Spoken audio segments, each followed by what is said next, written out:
থেকে রিলে করে শোনানো হলো বাংলাদেশ বেতার সিলেট। এক্ষুনি শুনবেন আমাদের স্থানীয় সংবাদ। আসসালামু আলাইকুম। আজ শনিবার 27শে বৈশাখ, 11 জিলকদ, 10 মে। বাংলাদেশ বেতার সিলেট সংবাদ পড়ছি শিমুল আক্তার। পবিত্র ঈদুল আজহা উপলক্ষে 10 দিন ছুটি ঘোষণা করা হয়েছে। অন্তর্বর্তী সরকারের উপদেষ্টা পরিষদ এই ছুটি ঘোষণা করেন। পবিত্র ঈদুল আজহার ছুটি শুরু আগামী 5 জুন থেকে টানা 10 দিন ছুটি থাকবে, অর্থাৎ ছুটি শেষ হবে 14 জুন। ঈদের ছুটি শুরুর আগে 17 মে ও 24 মে সাপ্তাহিক ছুটির দিন শনিবার সব সরকারি অফিস খোলা থাকবে। স্বৈরাচার আওয়ামী লীগের বিচার নিশ্চিত ও দলটিকে নিষিদ্ধের দাবিতে সিলেট জেলা প্রশাসকের কার্যালয়ের সামনে অবস্থান নিয়েছে এনসিপি ও বৈষম্য বিরোধী ছাত্র আন্দোলনের নেতাকর্মীরা। গতকাল বিকেলে কর্মসূচি ঘোষণা হয়। গতকাল বিকেলে কর্মসূচি শুরু হয়। এ সময় তারা আওয়ামী লীগ নিষিদ্ধের দাবি তুলে নানা স্লোগান দিতে থাকেন। অবস্থানরত নেতাকর্মীরা জানিয়েছেন, প্রধান উপদেষ্টার বাসভবন যমুনার সামনে অবস্থান কর্মসূচি শুরু করেছে ছাত্র জনতা। সে কর্মসূচির প্রতি সংহতি প্রকাশ করে তারা সিলেট জেলা প্রশাসকের কার্যালয়ের সামনে অবস্থান নিয়েছেন। ঢাকার কর্মসূচির সাথে সমন্বয় করে এই কর্মসূচি চলবে বলে জানিয়েছেন সংশ্লিষ্টরা। বিশেষ কোনো প্রয়োজনে হজ যাত্রীদের ভিসা বাতিল করা যাবে বলে জানিয়েছে সৌদি সরকার। এ বিষয়ে গতকাল ধর্ম মন্ত্রণালয়ের পাঠানো একটি চিঠিতে একথা জানানো হয়।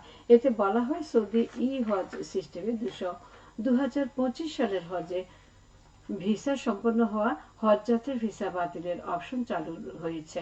এই সুযোগ দেওয়ার ফলে কোনো হজযাত্রীর ভিসা বাতিলের প্রয়োজন হলে তা বাতিল করা যাবে। তবে ভিসা বাতিলকারী হজযাত্রীর কাছ থেকে ভিসা ফি ও ইলেকট্রনিক সার্ভিস ফি বাবদ প্রদত্ত 360 সৌদি রিয়াল সমপরিমাণ অর্থ কর্তনযোগ্য হবে।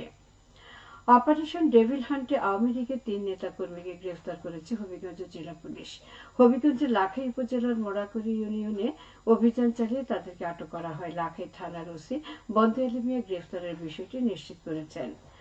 মৌলভীবাজারের কুলাউড়া উপজেলার নয়াবাজার কেজি স্কুল অ্যান্ড কলেজের বাউন্ডারি দেয়াল, গেট ও প্রশাসনিক ভবনের নির্মাণ কাজ এগিয়ে চলছে। এতে ব্যয় হচ্ছে প্রায় 3.5 কোটি টাকা।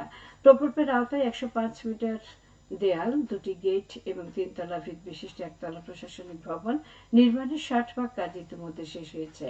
বাকি কাজ আগামী বছর আগস্ট মাসের মধ্যে শেষ হবে বলে আশা করা যাচ্ছে। এগুলো নির্মিত হলে শিক্ষার্থীদের পাঠদান, নিরাপত্তা ব্যবস্থা জোরদার, প্রশাসনিক দাপ্তরিক কাজ সহ অন্যান্য সুযোগ সুবিধা বৃদ্ধি পাবে। এদিকে হবিগঞ্জ জেলা সার্কিট হাউসের নতুন ভবনের নির্মাণ কাজ শুরু হয়েছে। এতে ব্যয় হচ্ছে প্রায় 23 কোটি টাকা। গণপূর্ত অধিদপ্তর তা বাস্তবায়ন করছে। মৌলভীবাজারের রাজনগর উপজেলার তারাপাশ স্কুল অ্যান্ড কলেজের প্রশাসনিক ও একাডেমিক ভবনের নির্মাণ কাজ এগিয়ে চলছে। এতে ব্যয় হচ্ছে প্রায় 3 কোটি টাকা। 3 তলা ভিত বিশিষ্ট একতলা প্রশাসনিক ও 5 তলা ভিত বিশিষ্ট 3 তলা একাডেমিক ভবন নির্মাণের 50% কাজ ইতিমধ্যে শেষ হয়েছে। বাকি কাজ আগামী বছরের জুন মাসের মধ্যে শেষ হবে বলে আশা করা যাচ্ছে। শিক্ষা প্রকৌশল অধিদপ্তর তা বাস্তবায়ন করছে। মৌলভীবাজার সদর উপজেলার যোগীডহর থেকে দিঘিরপাড় বাজার হয়ে আটঘর চৌরাস্তা মোড় গোবিন্দপুর বাজার ভায়া শমশেরনগর বাজার পর্যন্ত শমশেরগঞ্জ বাজার পর্যন্ত 18 কিলোমিটার সড়ক উন্নয়ন কাজ শেষ হয়েছে।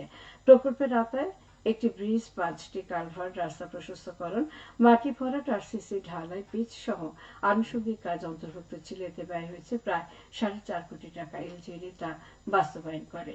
এবারে শুনুন কৃষি সংবাদ। চলতি মৌসুমে মৌলভীবাজার জেলায় লিচুর বাম্পার ফলন হয়েছে। জেলা কৃষি সম্প্রসারণ অধিদপ্তর জানায়, এবছর বাড়ি 2, 3 এবং বোম্বাই জাতের 79টি বাগানে 261 হেক্টর জমি থেকে 2132 মেট্রিক টন লিচু উৎপাদনের লক্ষ্যমাত্রা নির্ধারণ করা হয়েছিল। কিন্তু আবহাওয়া অনুকূলে থাকা এই পরিমাণ জমি থেকে প্রায় 368 মেট্রিক টন লিচু বেশি উৎপাদিত হবে বলে আশা করা যাচ্ছে। জেলার পাহাড়, টিলা, সমতল ভূমি আবহাওয়া লিচু চাষের জন্য উপযোগী হওয়ায় প্রতি বছর চাষিরা লিচু চাষে আগ্রহী উঠেছেন। এসব লিচুর ভিতরের বীজ একটু বড় হলেও খেতে অত্যন্ত সুস্বাদু। অন্য জেলার লিচুর চেয়ে এর ভিন্নতার চাহিদা ব্যাপক। ইতিমধ্যে চাষিরা লিচু বাজারজাতকরণ শুরু করেছেন। বর্তমানে আধা পাকা 100 লিচু 220 থেকে 250 টাকা দরে বিক্রি হচ্ছে। খেলার খবর, ক্রিকেট। সিলেট ডিএসএ কাপ টি-20 টুর্নামেন্টে গতকাল জয় পেয়েছে যমুনা ওয়ারিয়র্স ও সুরমা গ্ল্যাডিয়েটর।